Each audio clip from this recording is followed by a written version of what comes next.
Hello বন্ধুরা, ফেসবুকে নতুন একটা অপশন নিয়ে চলছে বা নতুন একটা ফেসবুকে আমরা আপডেট চলছে। সেই আপডেটটি কী বা কোন অপশনটা আমাদের এসেছে, আসার জন্য ফেসবুকটা প্রথমে ওপেন করব। ওপেন করার পর দেখতে পাচ্ছেন এখানে আপনি অপশনটি পাবেন যে প্রোফাইল স্ট্যাটাস। এই অপশনটির কাজ কী বা এই অপশনটি কেন এসেছে বা এই অপশনটি যদি ক্লিক করেন তাহলে আপনি কী কী জানতে পারবেন। তবে আপনি এই অপশনটা আপনি কোথায় অপশনটি পাবেন বা কীভাবে ইউজ করবেন এই ভিডিওর মধ্যে অবশ্যই জানতে পারবেন। চলো আমাদের ভিডিও শুরু করা যাক বেশি কথা না বলে। এই অপশানটির নাম হলো প্রোফাইল স্ট্যাটাস। এই যে অবশ্যই যদি এই অপশানটা যদি কারোর না এসে থাকে তো অবশ্যই আপনি প্লে স্টোরে গিয়ে ফেসবুকটা অবশ্যই আপডেট করবেন। আপডেট করার পর আপনি ফেসবুকটা ওপেন করবেন, এভাবে ক্লিক করবেন, ফেসবুকটা ওপেন করবেন, এভাবে ক্লিক করে ওপেন করলেন। ওপেন করার পর আপনাকে প্রোফাইলে ক্লিক করতে হবে। অবশ্যই আপনি প্রথম থেকে শেষ পর্যন্ত দেখুন, আপনি বুঝতে পারবেন। চলো আমরা প্রোফাইলে ক্লিক করে দেবো, এভাবে ক্লিক করে দেবেন। ক্লিক করার পর দেখতে পাচ্ছি আমাদের 3 ডটে ক্লিক করতে হবে। এই 3 ডটে ক্লিক করতে হবে। চলো আপনাকে ভালো করে দেখিয়ে দিই কোন 3 ডটের কথা বলছি। এই 3 ডটে ক্লিক করতে হবে। চলো আমরা এখানে ক্লিক করে দেবো, এভাবে ক্লিক করে দেবো। ক্লিক করার পর দেখতে পাচ্ছি আমাদের অপশানটা পেয়ে গেছি।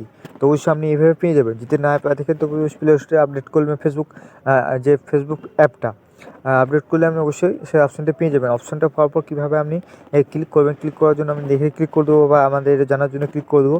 এভাবে ক্লিক করবেন। ক্লিক করার পর দেখতে পাচ্ছেন এইখান থেকে জানতে পারবেন যে আপনার প্রোফাইলের সমস্যা আছে কি না।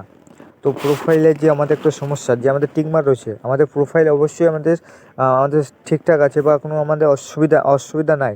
তো অবশ্যই আপনি এখান থেকে আপনি জানতে পারবেন যে দেখতে পাচ্ছেন গ্রিনের যে আমাদের একটা টিকমার্ক রয়েছে, মানে এখানে আমাদের প্রোফাইলে কোনো সমস্যা নাই। কিন্তু আপনারা দেখতে পাচ্ছেন যে আমার প্রোফাইলটা আছে, প্রোফাইলে সে রেকমেন্ড করবে, আমরা বেশি মানুষের কাছে পাঠাবে। ফেসবুকটি আমরা নিজে বলে দিচ্ছে যে আমরা প্রোফাইলটা আছে সেটা বেশি ভাইরাল করবো, বেশি রেকমেন্ড করবো।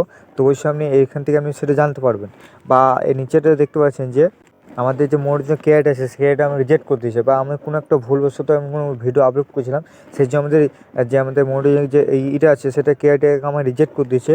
তো অবশ্যই আপনি এখান থেকে ক্লিক করে আপনি জানতে পারবেন কি আমার প্রোফাইল ঠিক আছে কিন্তু আমার মনোরঞ্জন ঠিক নাই, মনোযোগ কেটে আছে সেটা ঠিক নাই। তো অবশ্যই মনোযোগ ঠিক করার জন্য আপনাকে অবশ্যই যে ভিডিওগুলো আপলোড করেছে সেই ভিডিও অবশ্যই চেক করতে হবে বা ডিলিট করতে হবে। সেটা করলে আপনার মনোযোগকে এনেজেবল চলে আসবে। কিন্তু আপনার প্রোফাইলটা অবশ্যই দেখতে হবে কি আমার প্রোফাইল ঠিক আছে কি না। তো এখানে ক্লিক করে দিলে আপনি অবশ্যই দেখতে পারবেন যে আপনার প্রোফাইল ঠিক আছে কিন্তু মনোযোগ কেটার সমস্যা আছে। বা যদি আপনার সমস্যা থাকে তাহলে আমি এখানে দেখাবে, এইভাবে দেখাবে। আর যদি সমস্যা না থাকে তো মনোরঞ্জন এনেজেবল বলে দেখাবে। তো অবশ্যই আপনি এইভাবে দেখে নেবেন। বা অবশ্যই আপনি এখান থেকে রেকমেন্ড করবে, আমরা ফেসবুকটি আপনাকে বলে দিচ্ছে কি এখান থেকে আপনাকে রেকমেন্ড করবে বেশি। তো অবশ্যই আপনাকে এই আপডেটটা ভালো লাগবে বা এই অপশনটা ভালো লাগবে। যদি ভালো লাগতে লাইক করে দেবেন, চ্যানেলটি সাবস্ক্রাইব করুন, বেল প্রেস করে দিন।